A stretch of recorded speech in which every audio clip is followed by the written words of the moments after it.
ዳሴ ግድብ ሁሉም ተርባይኖች በኃይለኛው እየሰሩብን ነው ብለዋል። ኢትዮጵያ ተሳካላት አልተሳካላትም ይያሉ የሚያወሩት የግብጽ የተለመደው የፕሮፓጋንዳ ወሬው ነው ይለናል። ውሃውን ምንና እንዴት እንደምታደርገው ለማንም የነገረችው ነገር የለም። የዳሴ ግድብ እውነት እንደሚባለው አሁን 635 ሜትር ላይ ነው ወይ?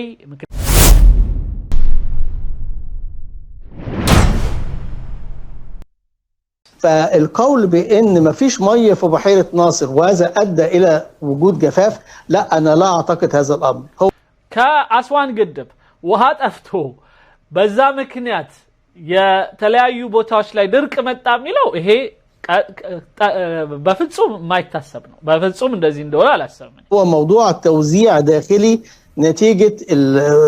بإدارة وزارة الري. نجرجن لهون ميشلو ይህንን ውሃ ያው እነሱ ከወሰዱት በኋላ ለተለያዩ አካባቢዎች ስለሚያከፋፍሉት በሚያከፋፍሉበት ወቅት የተፈጠረ ችግር ካልሆነ በስተቀር ፈጽሞ የአስዋን ግድብ ሙሉ ነው ጭራሽ ያስተነፈሰ ወደ በረሃና ወደ ባህር ውሃ ይላክ። انا قريت بعض الشكاوي ناس كتيره ما عندهاش ميه حتى يعني اعتقد في الغردقه او في العريش والكلام ده. ይሄ የሚጠቀሰው ራሱ غردقه የሚባል عريش የሚባልና እንደዚህ አይነት አካባቢዎች ላይ እንደሆነ እኔም ሰምቻለሁ። برضه بيشتكوا ان ما فيش ميه ولكن ده بسبب الاداره الداخليه لوزاره الري. ይሄ ሁሉ የሆነው የመስኖ ሚኒስትራቸው የውስጥ አስተዳደር ውሃውን በማሰራጨት ረገድ ያለ ችግር እንጂ ልክ እንደ ለምሳሌ እኛ ሀገር ውሃ ቢጠፋ አዲስ አበባ ውሃ ጠፋ የሆነ ቤት ምናምን ውሃ የለውም ቢባል የቆቃ ወንዝ ደረቀ የምናምን ያዋሽ ወንዝ ደረቀ ብለን እንደማውራት ማለት ነው እነሱ ጋር ይህንን ውሃ ጠልፈው በተለያዩ አካባቢዎች ሰሜን ምስራቅና ምዕራብ ደቡብ ላይ ሲያሰራጩት ዋናውን ወንዝ ተከትሎ የሚሄደው ጭራሽ በጎርፍ እየተጥለቀለቁ ነው። ስለዚህ ይሄ ውሸት ነው። ملهوش علاقه بالحصه الكبيره او الحصاله الكبيره اللي اسمها بحيره ناصر. ስለዚህ ناصر حيق غارا ይህ ጉዳይ ምንም ግንኙነት የለውም። بحيره ناصر فيها ميه والمفيد مفتوح ومفيد وات يقال قناه الادفينا كانت ناصر حيق ሙሉ በሙሉ ውሃው ሞልቷል። እንደዚሁም ቱሽካ በረሃ ተከፍቶለት ውሃ እየፈሰሰው ነው። ወደ ኢድፊና ወደ ተለያዩ አካባቢዎችም እንደዛው ውሃ እየባከነ مفتوحه وربما تكون مفتوحه حتى هذه اللحظه እንደውም እስካሁንም ድረስ ክፍት እንደሆነ ነው የሚገምተው። والدليل على ذلك ان حضرتك والاستاذ عماد والاخرين كانوا بيناقشوا على مدار الاسبوع الماضي غرق الاراضي بتاعت ለዚህ እኮ ነው የእናንተ ጣቢያዎች ራሱ አንዳንድ ወንድሞች ቀርበው በአስዋን ግድብ ውስጥ ያለው ውሃ በመለቀቆ የተነሳ በጣም ብዙ አካባቢዎች ላይ የውሃ መጥለቅለቅ ብላችሁ እኮ ሰሞኑን ስትዘግቡ ነበረ።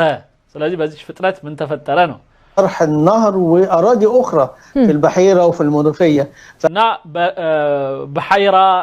መሎኺያ ነው ምናምን የሚባሉ አካባቢዎች ላይ የውሃ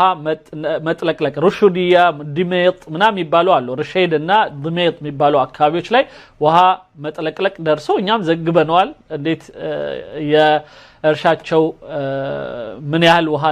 እንደተጥለቀለቀ ምናምን ዘግበናል። كيف يكون في اراضي بتغرق نتيجه ارتفاع منسوب النيل خاصه في فرع رشيد؟ እንዴት ነው ታዲያ በረሺድ በሚባል አካባቢ ያውም የናይል ቅርንጫፍ የሆነ አካባቢ ላይ በወንዝ እየተጥለቀለቀ ከዛ በኋላ የሆነ አካባቢ ላይ ደረቀ ምንለው በናይል ምክንያት ልንለው እንዴት እንችላለን? وفي جفاف يبقى الكلام فيه تناقض. ይሄ በጣም የሚጋጭ የሚጣረስ የሆነ ንግግር لذلك فالجفاف ممكن يكون موجود وانا قريت شكاوي كتيره لناس ልክ ነው። እኔም ብዙ አንብቤ ያለው የተለያዩ ሰዎች ድርቅ መጣ ምናምን ይያሉ ወይም ደግሞ ውሃ የለንም ብለው ሲያወሩ ሰምቻለሁ። عندها جفاف ولكن ده بسبب اولا ده بسبب محطات الرفع اللي بترفع الميه من النيل الى الاراضي المرتفعه. ይሄ ችግር ግን የተፈጠረው በአንዳንድ ከናይል ወንዝ ላይ ጠልፈው ወደ ሌላ ከፍታ ቦታዎች ላይ የሚያደርስ የሆኑ ፓምፖች መሳሪያዎች እና አንዳንድ ማዕከላት ይህንን ውሃ አጣርቶ ወይም ደግሞ ወስዶ ወደ ሌላ አካባቢ በሚያደርሱበት ችግር የተፈጠረ ነው وخاصة في اتجاه سيناء أو في اتجاه العاصمة الجديدة በተለይም ወደ ሲና እና ወደ አዲስቱ የግብጽ ከተማ ተብላ የተሰራችው ወደሱ የሚወስደውን መንገድ ውሃ ለማድረስ በጣም የተቸገሩ እንደሆነ ሰምተናል فممكن يكون في مشكلة في محطات الرفع أدت إلى ما فيش مية فوق ስለዚህ ወደ ላይ ከፍ ወዳለ ቦታ ያላቅጣጫው ውሃው የሚወሰድባቸው መሳሪያዎች ላይ ችግር ሲፈጠር ብቻ ነው እንዲህ አይነት ነገር የሚመጣው لذلك الجفاف هو إدارة يعني مشكلة ذات عناصر داخلية ملهاش ስለዚህ ይሄ የእርስ የራሳቸው ማለት የመስኖ ሚኒስትሩ የውሃ ሚኒስትሩ ምናምን ተቀናጅቶ ሊያስተካክለው የሚችል ችግር እንጂ የውስጥ ችግር እንጂ የሌላ ችግር አይደለም علاقة بمنسوب ملهاش علاقة بمنسوب ስለዚህ ከናይል የውሃ ደረጃ ጋር ምንም የሚያገናኘው ነገር የለም وانا قريت بعض التقارير وبعض الشكاوى على الفيسبوك بيتكلموا تحديدا على محطات الرفع اللي مسؤولة عن رفع المياه من النيل فرع دمياط ለዚህም ነው አንዳንድ የድምያት የሚባሉ አካባቢዎች ቅርንጫፍ የሆኑ ወደ ላይ አካባቢ ስማቸውን እየጠራ የውሃ ማንሻ እና ከዛ ከወንዙ ላይ መጥጦ ወይም ወስዶ ወደዛ የሚያደርስ መሳሪያ ላይ የደረሰ ችግር እንደሆነ ነው እኔም ወሬ ደረሰኝ ورفعوا لمناطق عليا في العريش وفي وبعض مدن سيناء እና ስለዚህ አሪሽ እና ሲና ምናምን የሚባሉ አካባቢዎች ከፍታ ያላቸው ቦታ ላይ ውሃ የማድረስ ብቃት ችግር ነው እንጂ ፈጽሞ ከናይል ጋር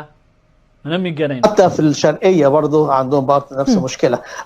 شرقية በሚባለው አካባቢ የተከሰተው ነገር ይሄው ነው ملهاش علاقة بالحصالة الكبيرة اللي هي بحيرة ناصر ስለዚህ ከዛ በጣم ብዙ ውሃ ካገኘንለት ከሃይቅ ከናስር ሃይቅ ጋር የተያዘ هي مش ظاهرة هي حوادث منفردة لا يمكن ان احنا نحكم بها على كل مصر طيب ስለዚህ ይሄ በግል ደረጃ የደረሰ የውሃ ማጠር እንጂ ፈጽሞ በግብጽ ደረጃ درس بلن يمن تكسو ችግርም አይደለም نسيبنا من حصالة بحيرة ناصر ونروح للخزان الأكبر دلوقتي واللي هو بيعتبر سد النهضة እሺ አሁን ላይ የዚህን አውርተናል እስኪ ወደ መቼም የማይቀረው መታማት ያለበት እሱ ሲታማ ከንቀልፌም ቀስቅሱኝ ብለው የሚሉበት የሆነው የህዳሴ ግድብ ጉዳይ እንሂድ የህዳሴ ግድብ ካዝና اثيوبيا هل بالفعل شغلت كل التوربينات الخاصة بضخ المياه ولا جزء منها؟ ኢትዮጵያ በአሁኑ ሰዓት የገጠመቻቸውን ተርባይኖች በሙሉ ያሰራች ነው ወይስ በተወሰነ ደረጃ? الحكومة المصرية وفي الداخل المصري بيأكدوا ان تم تشغيل كافة التوربينات. አሁን ላይ አንዳንድ የግብጽ ሰዎች የህዳሴ ግድብ ሁሉም ተርባይኖች በኃይለኛው እየሰሩብን ነው ብለዋል ያ ነው ውሃው ያጥለቀለቀን ሚሉት አንዳንዶቹ لكن في اثيوبيا بينكروا ده ኢትዮጵያኖች ደግሞ አላሉም ኢትዮጵያ ምንም ያሉት ነገር እንዳለ صحيح لا هو في على الاقل من ال 13 توربين اللي هو المفروض يتركبهم في سد النهضة በአሁኑ ሰዓት በህዳሴው ግድብ ሊገጠሙ ከሚገባው 13 የተርባይን ወይም የኃይል ማመንጫዎች في على الاقل النهارده 8 توربين بيشتغلوا አሁን ላይ በትንሹ 8 ማለት 8 ተርባይኖች እየሰሩ እንደሆነ አቃለሁ وخمسه تحت الانشاء يعني فاضل لهم شهرين ثلاثه ሌላው 5 ደግሞ እየተሰራ ነው ያለው ያ ደግሞ 2-3 ወር ውስጥ የሚያልቁ ነው የሚሆነው ይገምታለሁ ويتم متكاملين ويبدا تشغيلهم ከዛ በኋላ ሙሉ ተሟልቶ 13ቱም የሚሰሩበት ሁኔታ ይፈጠራል ማለት ነው فاحنا بنتكلم على الاقل عن 8 من ال 13 فعلا اشتغلوا الشغل التجريبي وبيشتغلوا يعني بشكل تدريجي ስለዚህ እነዚህ 8 ተርባይኖች አዲስ የተገጠሙት ግን በተወሰነ ደረጃ ካልሆነ በስተቀር ሁሉም በደንብ እየሰሩ ያሉበትና አንዳንዶቹ በሙከራ ደረጃ ያሉበት ሁኔታ ነው ولكن المشكلة في ايه الاعلام المصري بيركز على صور الساتلايت وصور الساتلايت ግን ግብፁ አንዳንድ ምሁርነን ባዮች የኢንፎርሜሽናቸውን የሚያገኙት ወይም የዚህ አይነቱን ትንታኔያቸውን የሚሰጡት በሳተላይት ላይ ተንተርሰው بتاخد صورة حاجة يعني 5 دقائق كل 5 أيام ደግሞ ሳተላይት ደግሞ ማለት በየ5 ቀኑ 5 ደቂቃ ብቻ ነው የሆነ ነገር ሊያሳያቸው የሚችለው በዛ አካባቢ በየ5 ቀኑ 5 ደቂቃ ብቻ ማለት فمن الصعب جدا ان انت تحكمي على تلك ال5 دقائق كل 5 ايام وتقولي ان طول 5 ايام ከዛ በኋላ በ5 ቀን አንዴ ለ5 ደቂቃ በመታዩ ነገር ላይ ተገንብተሽ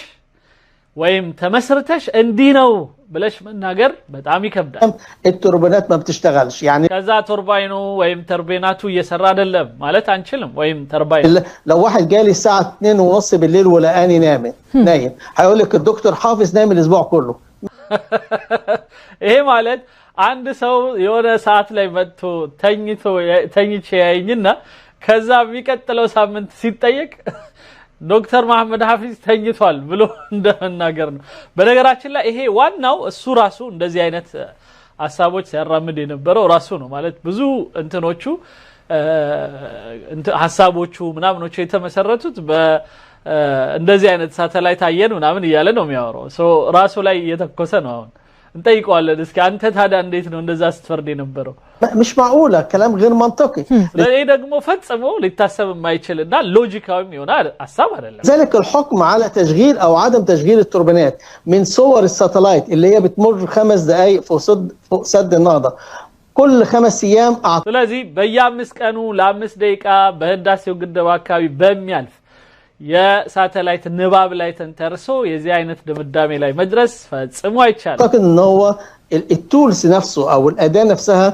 غير سليمه ولكن بشكل عام احنا ممكن نحكم على هل التوربينات شغاله او مش شغاله ስለዚህ እኛ ልንፈርድ የምንችልበት ሌላ አካሄድ አለ ለምሳሌ ግድቡ ምንድነው ተርባይኑ ይሰራል አይሰራም የሚለውን በትክክል ለመፍረድ من منسوب المياه في بحيره الروسيرس وايضا አንደኛ በሩሳይሪስ ግድብ ላይ ያለውን ውሃ ማየት ወይም ስንት ነው የሚለው من كميه المياه اللي مفتوحه في سد مروي ሌላው በመራዊ ደግሞ የሱዳኑ ግድብ ምን ያህል ውሃ እየወጣ ነው የሚለውን ማየት سد مروي مفتوح تقريبا يعني ما اتقفلش تقريبا يعني ለምሳሌ ሰድ መራዊ ምንለው ወይም የሱዳኑ ማለት ነው መራዊ የሚባለው ግድብ እስካሁን ድረስ ምንም አይነት የመዘጋት አይነት ነገር አሳይቶ አያቅ ሙሉ በሙሉ ክፍት ሆኖ የገባውን ውሃ በቀጥታ እየላከ መሆኑን እናቃለን الايام اللي اتقفل فيها ايام قليله جدا የተዘጋበት ቀንን ራሱ መቁጠር ይቻላል በጣም ትንሽ ቀናቶች ብቻ ነበር ይሄ ማለት ምንድነው ስሙ ከሱዳን የጦርነት ጋር ተያይዞ ማለት ነው وبيطلع الميه من السودان لبحيره ناصر وهو ده السبب اللي بيخلي ان بحيره ناصر مليانه طول الوقت لا ታዲያ ለዚህ አይደለም ወይ የአስዋን ግድብ እኮ ከሩሳይሪስ ተቀብሎ ለመራዊ ደግሞ ተቀብሎ ለአስዋን ግድብ የሚሰጠው ውሃ ነው የአስዋን ግድብን ግጥም ያደረገውና ሙሉ የሆነው ያ ደግሞ የሚመጣው ከህዳሴ ግድብ وما بيحصلهاش اي انخفاض وبيؤدي الى فتح مفيد تشكى طول الوقت ስለዚህ ነው ውሃ የሚባል መቀነስ የሚባል ነገር ስላልተፈጠረ ውሃው በቀጥታ ከአስዋን ግድብ ጭራሽ ቱሽካ በራህ ላይ ተከፍቶለት እየተለቀቀ ያለበት ምክንያት طرح وغرق الاراضي في السماء طرح النهر في رشيد وفتح قناطر ادفينا ስለዚህም ነው ኢድፊና رشيد ምናምን የሚባሉት አካባቢዎች በሙሉ በውሃ ሚጥለቀለቅ ففي ميه طالعه من السودان طب طالعه منين ما لم تكن جايه من النيل الازرق ሌላው የሱዳን ግድብ ላይ ስንጠየቅ ውሃ እየለቀቀ ነው ብለን ከተናገርን ከአስዋን ግድብ ምንድነው ወደ አስዋን ግድብ የሚመጣው ውሃ ከየት መጣ ብለን ልንናገር ነው ግዴታ ከሱዳን ከተለቀቀ የመጣው ከናይል ነው ማለት ነው ያ ማለት ከኢትዮጵያ الميه اللي طالعه من سد مروي لبحيره ناصر على الاقل 80% منها جاي من النيل الازرق ይሄ ነው ኢትዮጵያው የናይል ጥቁር አባይ 80% እና ከዛ በላይ ያለውን ውሃ የሚሰጠን እሱ ነው ብለን ይሄ ሁሉ ውሃ የሚመጣው ከሱ እንደሆነ አለማወቃችን ግራ ነው የሚያጋባው القول بان ما فيش ميه بتطلع من التوربينات لا ما في ميه بتطلع من التوربينات ከተርባይኖች ውሃ እየወጣ አይደለም የሚልም አባባል ልክ አይደለም الاقل حوالي 120 مليون متر مكعب في اليوم በትንሹ በአንድ ቀን 120 ሚሊዮን ሜትር ኪዩብ ውሃ እየወጣ ነው ከተርባይኖቹ هل بقى بتطلع من 5 توربين من 2 توربين من 3 توربين دي اداره تشغيل في اثيوبيا هم المسؤولين عنها ግን ምን ያህል ነው ከየትኛው ተርባይን የሚወጣው ከየትኛው ስንት ነው የሚወጣው ሚለውን ግን ዝርዝሩን በተመለከተ ግን ማወቅ የሚችሉት ኢትዮጵያኖቹ ብቻ ነው በነገራችን ላይ ይሄ ራሱ ለኛ ትልቅ ክብር ነው ምክንያቱም ኢትዮጵያ ከዚህ በኋላ በተርባይኖቹም የሚወጡትን ውሃ ይሁን በመፋሰሻዎቹ የሚወጣውን የውሃ መጠን በሜትር ኪዩብ ከግርግዳው ላይ እያነበቡ የሚያውቁበት እንደዚሁም ደግሞ በፕሬሸር መሳሪያዎች ከውስጥ በተለይ የኤሌክትሪክ ማመንጫ ማሽኖቹ ነክተውት የሚሄደውን ውሃ በስነ ስርዓቱ ያውቁታል ፕሬሸሩ ውሃው ምን ያህል እንደሆነ በደንብ ያውቁታል ያ ደግሞ ወደ ግብጽ ምልከው ስንት ውሃ እንደሆነ በደንብ እንድናቅ ያረጋል انا اللي يهمني مش كام توربين شغال ولا قد ايه اشتغل انا ስለዚህ እንደኔ እንደ ግብጻዊ ሊያሳስበኝ የሚገባው ምን ያህል ተርባይን ሰራ ወይም አልሰራም የሚለው ሳይሆን يهمني وصل ميه يوميا من سد النهضه لسد ከህዳሴ ግድብ እስከ አስዋን ግድብ ምን ያህል ውሃ ደረሰ የሚለው ነው በትክክል الروسيرس قد ايه وانا اؤكد لك ان هم يعني مش اقل من 120 مليون متر مكعب في اليوم ስለዚህ ይሄ ደግሞ አሁን እኔ እርግጠኛው ልነግርሽ መፈልገው 120 ሚሊዮን ሜትር ኪዩብ ከዛ በላይ እንጂ ያነሰ ውሃ ከህዳሴ ግድብ በቀን እየመጣልን አይደለም በቀን እንግዲህ ያስቡ في الوقت الحالي فطلع من كام توربين مش مشكله عندي بالنسبه لي ለኔ ከየትኛው ተርባይን ወጣ የሚለው ውሃ አሳሳቢ አይደለም مش مشكله عندي المشكله ان المهم ان هم وصلني في اليوم 120 طلعوا من 2 توربين من 3 توربين من 10 توربين مش مشكله ከ10ም ከ5ም ከ2ም ተርባይን ይውጡ ብቻ 120 ሚሊዮን متر كيوب بقن يدرسين دونه نو ماكو لكن ده اللي وصل مشكلتي ان الميه توصل فهي وصلت لسد الروسيرس وسد الروسيرس بعتها لسد مروي وسد مروي بعتها للبحيره ناصر ولذلك احنا عندنا مشكله في بحيره ناصر በአጠቃላይ የግድቦች ቅብብሎሹ ቀጥሏል ከህዳሴ ግድብ ለሩሳይሪስ ከሩሳይሪስ ለመራዊ ከመራዊ ለአስዋን ግድብ ውሃው በስነ ስርዓቱ እየመጣ ነው ان الميه عاليه جدا ለዚህ ነው በአስዋን ግድብ ላይ አሁን ችግር ገጥሟቸው እያፈሰሱ ያሉት ምክንያቱም ውሃው በጣም ከፍታ ነጥብ ላይ ነው የደረሰ ان السدود بتاعه السودان بقى لها سنتين وشويه دلوقتي ምክንያቱም የሱዳን ግድቦች 2 አመት ከምናምን ሆናቸው ምንም እየሰሩ አይደለም ما بتخزنش فتحه كل الميه اللي بتوصل لها بتبعتها لسد نهضه ከፍቶት ሙሉ በሙሉ የሚደርሰውን ውሃ በሙሉ እየላከልን ነው ያለው የሱዳኑ ግድብ لا الروسيرس بيخزن ولا سد مروي بيخزن فلذلك مشكله التوربينات شغاله ومش شغاله واشغال الراي العام والاعلام المصري بان التوربينات مش شغاله ስለዚህ ተርባይኑ ሰርቷል አልሰራም ወይም እየሰራ አይደለ ኢትዮጵያ ተሳካላት አልተሳካላትም ይያሉ የሚያወሩት የግብጽ የተለመደው የፕሮፓጋንዳ ወሬው ነው ይለናል شغاله اعتقد بالنسبه لي مش مهم انا يهمني هل في ميه بتوصل لسد الروسيرس من سد النهضه ولا لا ስለዚህ لناوراው የሚገባው ምን ያህል ዋደርሷል اعتقد اللي بيوصل في المتوسط مش اقل من 120 ولكن هنا في نقطه ثانيه ስለዚህ እንደውም በአሁኑ ሰዓት ከመካከለኛ ከሚባል የውሃ መጠን በላይ እየደረሰን ነው ያለው ለኔ የሚያሳስበኝ ይልቅኑስ في نقطه ثانيه عايز اتكلم معاكي فيها مهمه جدا ዋናውና በጣም እኔ ላናግርሽ ፈልገው ጉዳይ حضرتك شفتي اللي حصل ما بين الهند وباكستان አሁን በህንድና በፓኪስታን መካከል የተከሰተውን ነገር አይተሻል አይደል وازاي ان الهند فجاه فتحت احد السدود على نهر السند በድንገት ፓኪስታን ህንድ የሆነውን የግድብ ፓርት ከፍታ ብዙ ውሃ እንደለቀቀችባቸው ሰምተሻል وغرقت اراضي كتيره من باكستان ከፓኪስታን በጣም ብዙ መሬት እንዲጥለቀለቁ በውሃ አድርጋለች አስቡት ሌሎቹ ትላንት የጋባው ከትላንት ወዲያ መጣውት ያ ዶክተር ማነው የሆነ ምናምን የሚባለው ህንድን ልክ እንደ ህንድ የኛ ውሃ እንደ መሳሪያ እንደሚጠቀሙት እንደምናደርቃቸው ነው። ይሄ ደግሞ ምን ይላል? አይ ህንድ ያደረገችው ጭራሽ ከፍታ ውሃውን በመልቀቅ አሰመጠቻቸው። هل قريت الخبر ده؟ لا الحقيقه بسمعه من حضرتك لسه دلوقتي. እኔ አሁን ገና ካንተ መስማቴ ነው። يا بعد المشاكل ما بين الهند وباكستان الهند عملت مشاكل مع باكستان والمهم